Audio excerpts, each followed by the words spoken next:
तो आज का जो टॉपिक है बच्चों वो है 51 डेज में अगर आपके जीरो प्रिपरेशन है अभी तक टिल नाउ तो अब क्या करें। ये क्वेश्चन मैं ऐसे नहीं बोल रहा हूं और ये जेन्युइनली मुझे लगता है लाखों बच्चों के हैं ये क्वेश्चन। और मुझे पर्सनली एक आध स्टूडेंट ने बोला भी है, मैं उनका नाम नहीं डिस्क्लोज करूंगा, बट एक आध स्टूडेंट ने ये ओपनली बोला है और प्राइवेटली कई बार सारे बच्चों ने मेरे को बोला है कि अगर आपके जीरो प्रिपरेशन है तो क्या करें।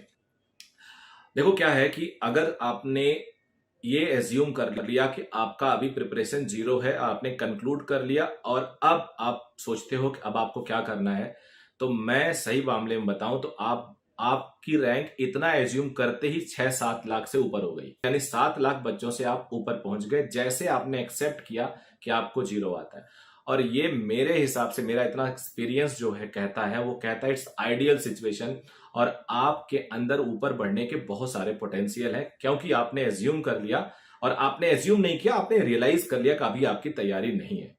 This is really very good situation. मैं ऐसे सिचुएशन, ऐसे बच्चों का बहुत वेलकम करता हूं और उनके लिए मैं काम करता हूं। तो बेटा आपके लिए अब मेरा जो संदेश है वो देखिए, आप मान के चलो अपने पॉजिटिव पोटेंशियल को जगाओ। ऐसा बिल्कुल नहीं हो सकता कि आपका जीरो प्रिपरेशन हो, ऐसा बिल्कुल नहीं हो सकता कि आपको ये नहीं पता कि न्यूटन के 3 नियम्स होते हैं, 3 रूल्स होते हैं। आपको ये भी नहीं पता, ऐसा बिल्कुल नहीं हो सकता कि आपको ये ना पता हो कि कूलम्स लॉ में KQ1Q2/R² फॉर्मूला होता है फोर्स का। आपको बहुत कुछ पता है। आपको ऐसा लग रहा है आपको जीरो पता है, लेकिन आपको बहुत कुछ पता है। अब आप छोटे छोटे टारगेट्स बना के रखिए। छोटे टारगेट्स क्या होते हैं कि अब आप एक कोई टेस्ट लिखिए, जो भी आप टेस्ट सीरीज दे रहे हो, नेचुरली टेस्ट सीरीज जरूर देना है, नहीं तो आपकी प्रिपरेशन ठीक नहीं मानी जाएगी। जो भी आप टेस्ट सीरीज दे रहे हैं उसकी प्रिपरेशन करते टाइम आप अपने टारगेट को बहुत छोटा सेट करिए। जैसे कि अभी आपने सपोज 140 150 से ऊपर कभी स्कोर ही नहीं किया है, तो आपका टारगेट होना चाहिए सीधा सीधा 200 मार्क्स। और ऐसे क्वेश्चंस होते हैं जो सीधे सीधे आप देखोगे पेपर तो आपसे हो जाएंगे। कई बार आप 9वीं 10वीं क्लास में होते हो तो भी नीट के कुछ क्वेश्चंस होने लगते हैं, IIT के कुछ क्वेश्चंस होने लगते हैं, क्योंकि होते ही वो इतने बेसिक हैं। कई बार सिंपल आर्किमिडीज प्रिंसिपल की डेफिनेशन पूछ लिया जाएगा, कई बार आपसे ग्रेविटेशन लॉ के बारे में पूछ लिया जाएगा, कई बार कंजर्वेटिव नॉन कंजर्वेटिव फोर्सेस के बारे में पूछ लिया जाएगा, कई बार सीधे डायमेंशनल एनालिसिस से बेस्ड क्वेश्चन पूछ लिया जाएगा, कई बार एरर के सिंपल क्वेश्चन पूछ लिया जाएगा जो फॉर्मूला बेस्ड होंगे। तो आपको 200 नंबर लाने से कोई तोड़ ही नहीं सकता। तो मेरा मानना है 2 टेस्ट में अपना टारगेट आप 200 रखिए और अचीव करिए। अगर आपने 200 अचीव कर लिया, इससे पहले आपने कभी 140 से ऊपर किया ही नहीं, क्योंकि पूरा पेपर आप सॉल्व करने जाते हैं। इस बार आप सिर्फ 200 क्वेश्चन लाएंगे, 200 नंबर लाने हैं आपको। 40-50 क्वेश्चन के बाद भी देखिए, अगर कुछ आपको एकदम जेन्युइन लगता है तो करिए। ऐसा नहीं कि 200 करके पेन तोड़ दिया, कोई आपने कोई एक सजा नहीं सुना दी कि उसके बाद पेन तोड़ दिया फांसी कर देने के बाद। आप आगे बढ़िए जितना हो सके, लेकिन ये टारगेट 200 का होगा और ये अचीव करोगे, मैं गारंटी देता हूं आपको। 2 टेस्ट इसको कंसिस्टेंट रखिए, फिर अगले 2 टेस्ट में आप 250 का टारगेट रख दीजिए। और 250 टेस्ट के टारगेट को अचीव करने के लिए जैसे आपने 200 किया वैसे 250 करने के लिए आप प्लान करिए। और आप देखेंगे, मैं बता रहा हूं आपको, आप बिलीव करिए अपने ऊपर, आपको 250 मिलेंगे एकदम। जो चाहा वो मिल गया यहाँ पे। तो 250 मार्क्स आप अचीव कर लोगे। फिर उसके बाद 250 मार्क्स अचीव करने के बाद 2 वीक अपना टारगेट रख दीजिए 300। शुरू में 300 तक जाने के लिए आप 50-50 का जंप कर सकते हैं, बाद में आपको ये जंप थोड़ा नीचा करना पड़ेगा। कुल मिला के 1.5 महीने में आपके पास कितने हफ्ते होंगे?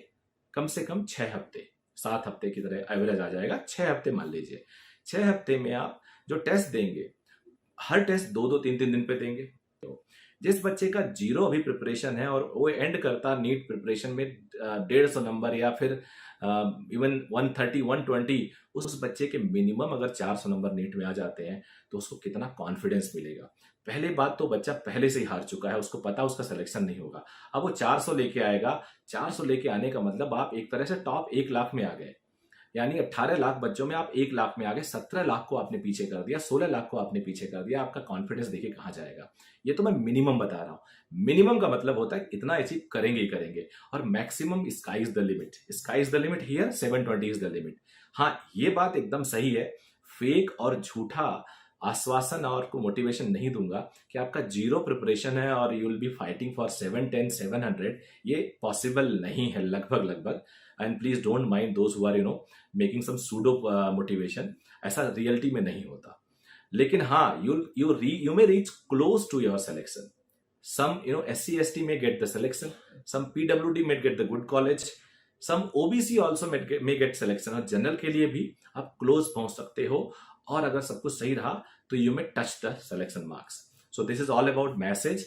अब बाकी लोग इस मैसेज को कैसे रिलेट करेंगे? जो 500 पे हैं वो इसी तरह से प्लान करके आप आगे बढ़ेंगे, छोटे छोटे टारगेट्स बना के. जो 400 हैं, छोटे छोटे टारगेट्स बना के आगे बढ़ेंगे, और इस तरह से आप अपने टारगेट को अचीव कर पाओगे, ऐसा मुझे उम्मीद है.